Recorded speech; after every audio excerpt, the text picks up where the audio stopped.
පොලොස් දිව්වේ කියලා හිතා ගන්න බැරි රසකට පොලොස් හදාගන්න රසම විදියක් අරගෙන ආවා.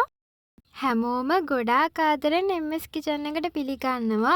අද මම ඔයාලට අරගෙන ආවේ පොලොස් හදන වෙනස්ම රස විදියක්. මේ විදිහට හැදුවාම ගොඩක් රසයි. අපි බලමු කොහොමද හදාගන්නේ කියලා. ඕන කරන දේවල් ටිකක් දාලා තියෙනවා. subscribe කරලාම වීඩියෝ එක බලන්න එකතු වෙන්න. අපි එහෙනම් දැන් යමු.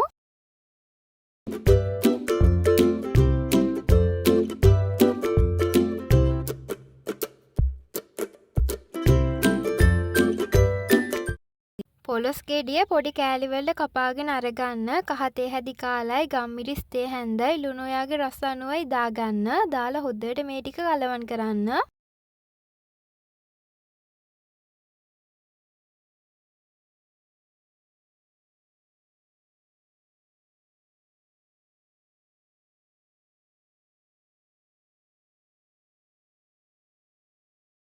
ඊට පස්සේ අපි මේ පොලොස් ටික ගැඹුරු තෙලේ බැද ගන්න ඕනේ.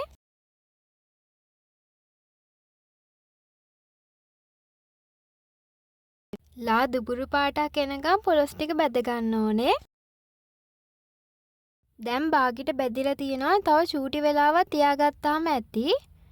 මෙන්න තියෙන අපි බැදගත්ත පොලොස් ටික. දැන් තෙල් ටික බේරලා ලිපෙන් ඉවතට අරගන්න.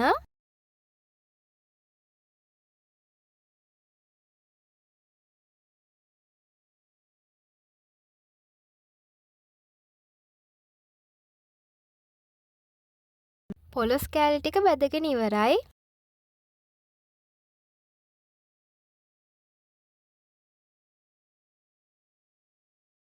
තෙම්පරාදුවක් කරගන්න යන්න ඕනේ. ලිපේ තියාගන්න භාජනයක් අරගෙන පොල් තෙල් මේස ඇඳක් දාලා තියාගන්න. තෙල් එකට මුලින්ම දාගන්න කොටාගත්ත සුදු ලුණු. සුදු ලුණු බික් 5ක් විතර කොටාගෙන අරගත්තා. ඊට පස්සේ දාන්න තීරු වලට කපාගත්ත බීලුණු ගෙඩියක්. කරපිංචා අමු මිරිස් දාගන්න. අමු මිරිස් කරල් 2ක් අරගත්තා. දැන් මේ සේරම ටික තෙම්පරාදු කරගන්න ඕනේ.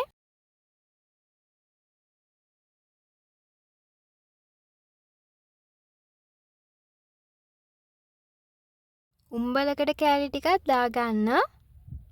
එතකොට අපේ මේ තෙම්පරාදුවේ රස ගොඩක් වැඩි වෙනවා.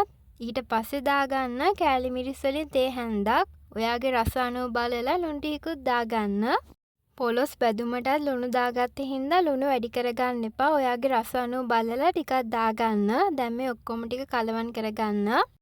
අන්තිමටම අපිට දාගන්න තියෙන්නේ බැදගත්ත පොලොස් කෑලි ටික. බැදගත්ත පොලොස් ටිකක් දාලා කලවම් කරන්න. මේ දේවල් ටික තමයි කරන්න තියෙන්නේ මේ රසම රස පොලොස් බැදුම හදාගන්න. මේක ඇත්තටම ගොඩාක් රසයි. අපි හැමදාම එකම විදිහේ පොලොස් කන්නේ. මේ විදිහට වෙනස් රසකින් හදලා බලන්න. හැමෝම ආසාවෙන් කයි. ඇත්තටම ගොඩක් රසයි. පොලොස් දිව්වේ කියලා හිතා ගන්නවත් බෑ. ඔයා ලේසියෙන් රසට යන්න කැමති කෙනෙක් නම් අනිවාර්යයෙන්ම මගේ channel එක subscribe කරලා ටිකටම මාත් එක්ක එකතු වෙලා ඉන්න.